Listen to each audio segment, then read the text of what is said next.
Major funding for these broadcasts has been provided by grants from New York Community Bank, AmTrust Title Insurance Company, Perfect Building Maintenance, M&T Bank, Customers Bank, Marks Paneth LLP, Capital One Bank, Collins Building Services, Meridian Capital Group.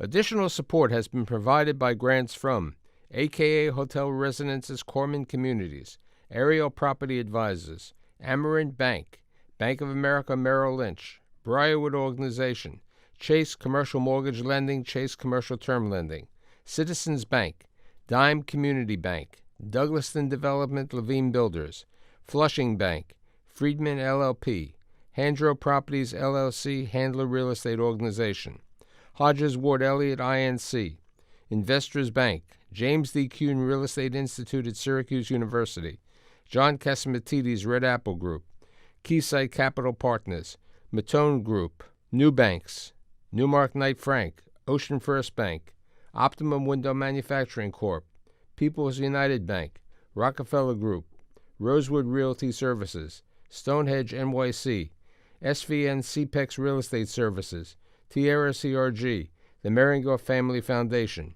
and these friends.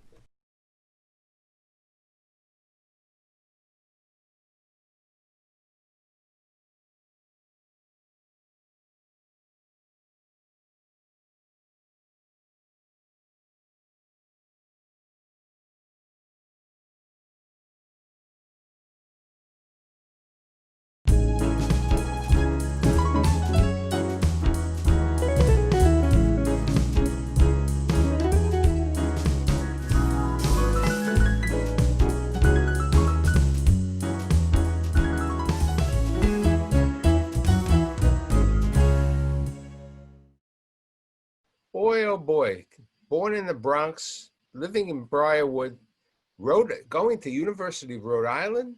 Then he wants to go into the health food business. Nah, maybe I'll find the cider mill somewhere upstate. I'm going to create something called Apple and Eve. 1971, 72. I'm a flower child. I'm naive, I'm young, I'm green, I'm learning my way. We're pulling out of Vietnam. There's protests at every college campus. There was a revolution going on. We were about changing the world. A few years later, I'm starting a natural juice company. We converted 2/3 of our parents' apartment into offices and started hiring people. Then my brother Carrie and my older brother Alan joined the company, and we were off and running. I told my mom that I was going to start looking for someone to run the office. She says, I can run the office, I can run the company. And I said, I am not having my mother run the company. My mom ran the office for 15 years. Those are the early days. Who would have thought that 40 years later, we would be in millions of consumers' homes across the country? That we would be the #1 brand of juice box in America. What I've realized through all this, what I've come to believe, is that happiness is not how cheerful you feel. It's the meaning you find in life and your sense of earned success, that you have created value in your life and the lives of others. He created an empire. He built a magnificent operation over 40 years. I have the founder, the former CEO, the visionary behind Apple and Eve, Gordon Crane. Thanks for being here. Hey, it's my pleasure. Let's go back. Let's start on your mother's side, and then we'll get on your dad's side. My mother's family came from Russia, from a small town called Shklov, and came here in the just the turn of the century. And my grandfather, Harry Chernak, he started pushing furs in the garment district, and just try to carve out a living for himself. And before long, he had started Chernak Furriers, and he was a prominent furrier in New York in the 40s. and created I'd say an upper middle class atmosphere for my mom and her brother Jesse to grow up in. Tell me about Dad, the auto leasing maven. So my dad's family also came in from Russia just around the same time. His name, my grandfather's name is Jaime Crane, and he came here early 1900s, and the skill that he had was painting, and he became a house painter and moved to the Bronx. And this is where my dad was born, and his sister Ada, and on like 171st Street, not far from Yankee Stadium. And that's where they lived and gave birth to my older brother, Alan. And I was born there before moving to Bayside, Queens, when I was 4 years old. Tell me a little bit about your dad, okay? Because your dad went to Pace, I think, and then he had an accounting degree. My dad was a really unique individual. He was the true definition of the word mensch. He spoke to paupers and kings in the same language and with the same respect. He was very egalitarian, very liberal, both my mom and my dad. My dad was very hardworking. You know, in those days, he was working 2, even 3 jobs a week just to support us. We grew up, as I said, in Bayside, Queens, in a small enclave of Bayside called Bay Terrace. Very modest means. I think they bought their apartment for $2,500. So just a guy who epitomized a very strong work ethic, who epitomized family first, and spent his entire life just sacrificing what money he was making to support his kids and put them through school. One thing that you said when we spoke recently is that your father, since he worked so hard taking different jobs, you realized at a young age you wanted to be basically in your own business. Yeah, he was working for a car leasing company on Long Island, and he would come home every night, and he would bemoan the fact that that how hard he was working, how much value he was creating for the company, and how little he was appreciated. And that lack of appreciation, both financially and with respect, wore on him, and I saw it wear on him. And I remember very clearly at the tender age of maybe 14 years old that I was saying to myself that I would never put myself in that situation again where I was not able to partake in the fruits of my labor. As it turns out, that became quite literal in terms of fruits. And I learned early on that that whatever I did, I had to do for myself. Now, you said mom and dad were involved with the community, the sisterhood. Your father eventually became president of the synagogue.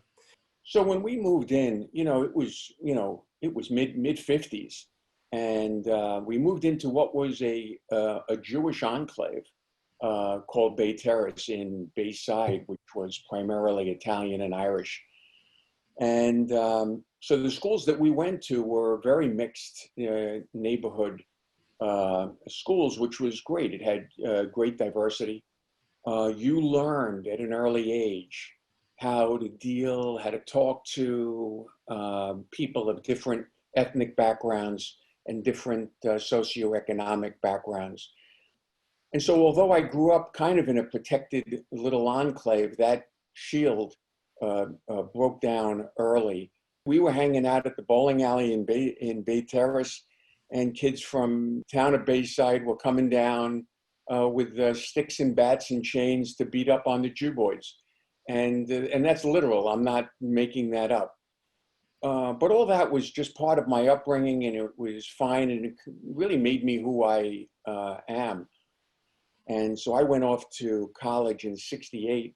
And in my senior year in high school, you know, there was a lot of weed going around. There was some barbiturates, ups and downs, not really hard drugs. But when I came back, Thanksgiving of my fall semester, some of my friends were shooting up. And so going to college for me was much more than just going to get an education. It was a major change in atmosphere, and moving into a real bucolic, almost idyllic environment in southern Rhode Island, and one that I could really thrive in. Now, when you were in Rhode Island, you had some interesting. You wanted to be a music producer. It sounds like you were running these concerts. You were really enjoying yourself. What happened during those 4 years? Yeah, I mean, it started out that I just joined a student club called the Student Entertainment Committee, and I was in the ticket booth selling tickets. And at the end of my first year, I was running the ticket booth. And then the second year, I became treasurer of the organization, and I oversaw ticket sales on premise and off premise. But then in my sophomore year and junior year, I started getting into talent acquisition. So I was going off to what was called the National Entertainment Conference, which at the time was a staging ground for young upcoming artists. And so I was booking talent or involved with people in the organization that were more senior to I in reviewing talent, deciding on talent, booking it. And by my senior year, I was the chairman of the Student Entertainment Committee, and I was in charge of all booking, production, lighting, ticket sales, event coordination. And it was an absolute blast. I was announcing the shows at the school, which wasn't all fun, I will tell you. You get up in front of 5,000 kids and try to be cool, and you're going to be cool to about 10, 20% of them, and 80% you're going to be a real dork. And I can attest to both. But it was an absolute blast, great education, really seeded my confidence. And I actually thought that I wanted to get into the music business when I graduated college. But you got into the granola business. You saw some article in the Village Voice. You also became a vegetarian. You were into yoga. It was a total change from the kid from Queens, or should we say the hippie at the University of Rhode Island? Yeah, and there's no question about it that, as I said, being in Rhode Island was it changed me in so many ways. There was a real metamorphosis going on. So, you know, starting sophomore year, I started getting into eating natural foods, helped to set up the natural food co-op at the school, which was great, and started getting into yoga and meditation. In fact, when Maharishi Mahesh Yogi brought TM, Transcendental Meditation, to the United States, I was one of the first kids online to receive a mantra from him. And so, yeah, I was very groovy, I must say, or so I thought I was. And that frame of mind of kind of all natural and more spiritual and more of an Eastern approach to life than a Western approach to life had me deciding that after college, I was not going to get involved in a conventional business. My parents had wanted me to go to law school. There was no way I was going to law school. I was very anti-establishment. The war in Vietnam was breaking out. We were demonstrating in the streets. We went down to Washington to demonstrate. It was a very heady time, as you know. When I came down to New York, I picked up the Village Voice, and I saw an ad that Good Shepherd Granola Company was looking for a distributor. and I applied for the job, and I didn't get it, and was most disappointed.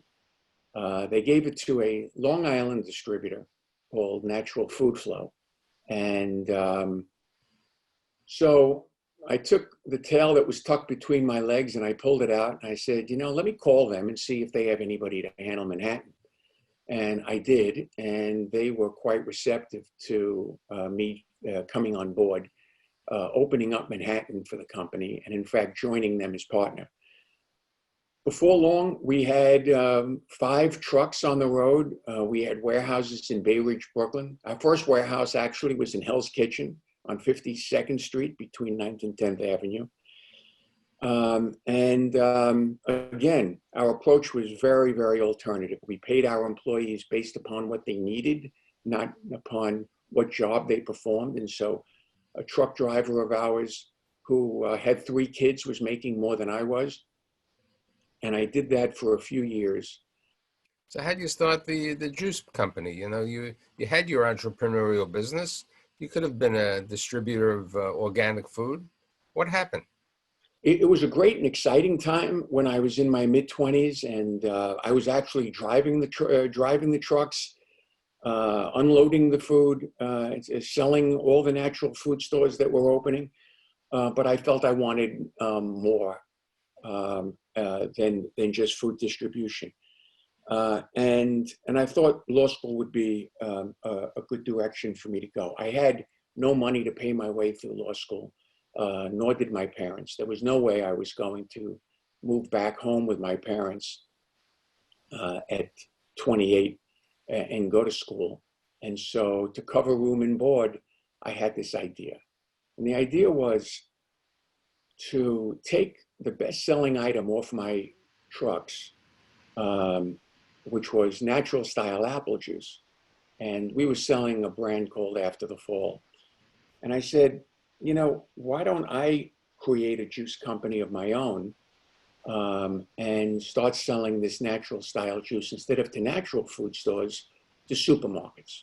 Because at that time, there was the beginning of an interest in the supermarkets for natural food products.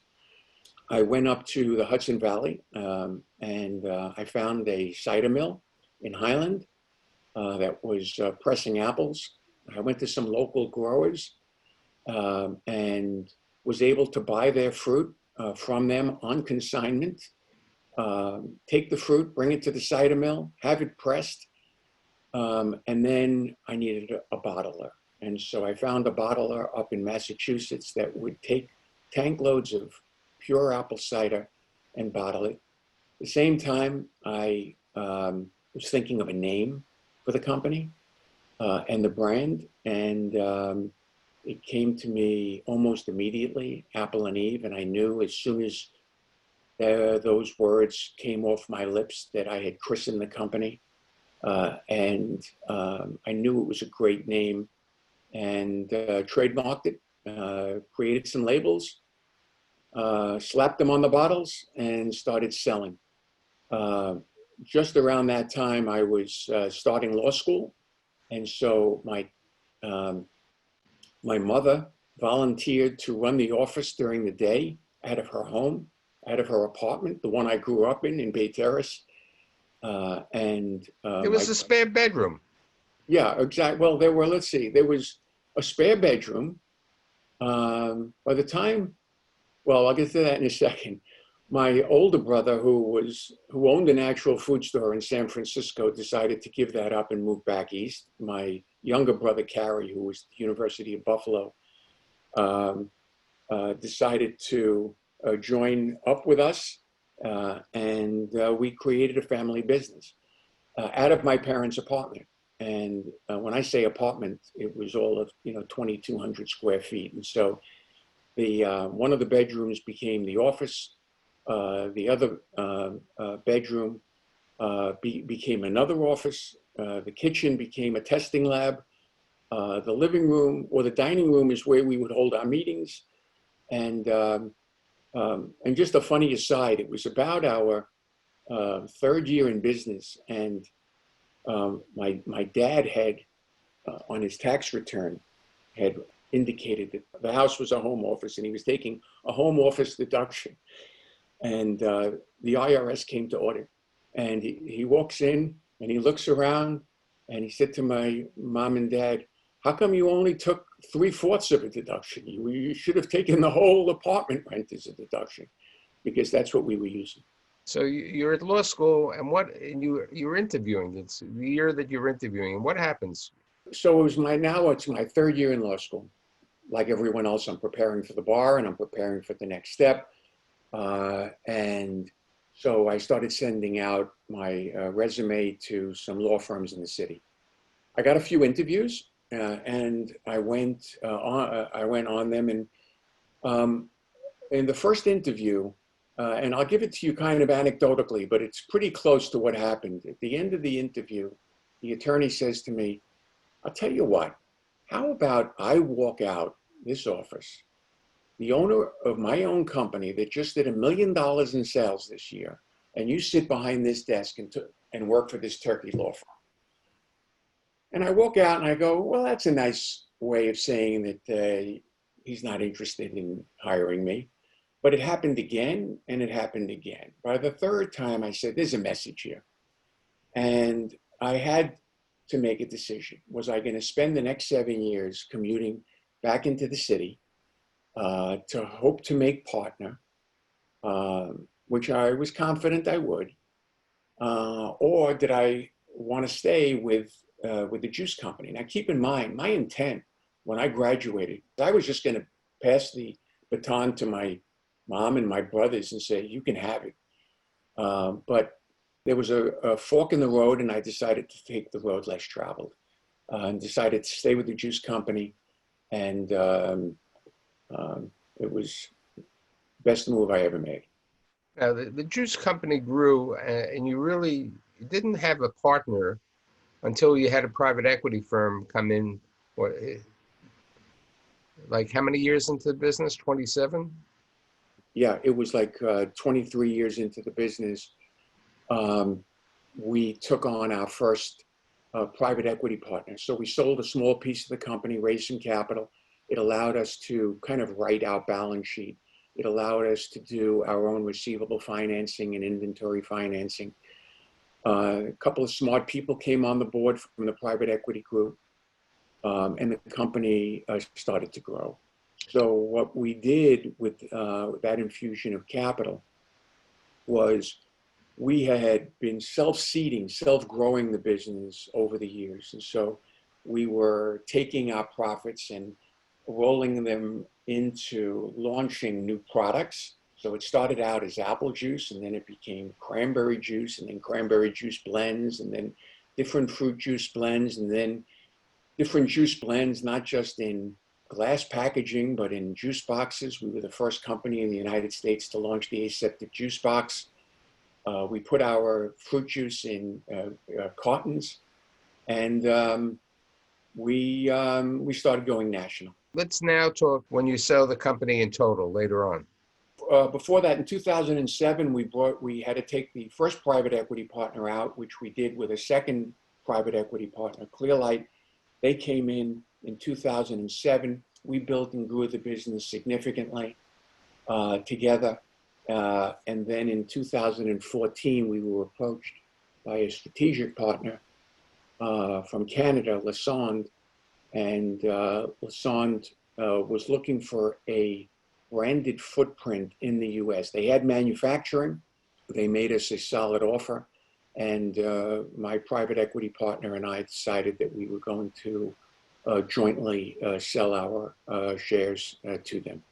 With like 2 minutes left, tell me about the family. Tell me about your brothers, where they are.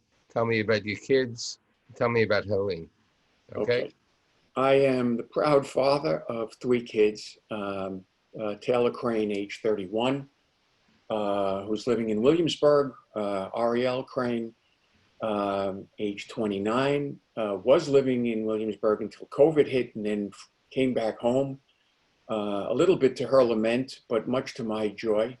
And my 22-year-old Chelsea just graduated from George Washington University. She's living at home with us as well. and just a tremendous amount of love between us.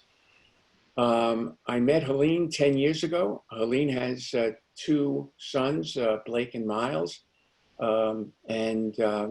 Interestingly, they're all now working for Douglas Elliman. Helene's been with Douglas Elliman a number of years on Long Island on a project. Miles joined her recently, and Blake is working in New York City, managing a project that Douglas Elliman is the broker of. Yeah. So, You're also involved with the Sid Jacobson JCC. over 25 years ago, I joined the JCC as a board member. I was a member of the organization. It is my main source of charitable attention and donation and time. And I now serve on the executive committee for the JCC. So, you know, it's good that Mom said to you, we could take one of the bedrooms and make it an office, okay? It's nice that, you know, you thought of this idea, Apple and Eve, you know, so the Apple did well. And you're a true success story, and what you've done for the community and everything is great. And thanks for being here today. Hey, Michael, thanks so much for having me.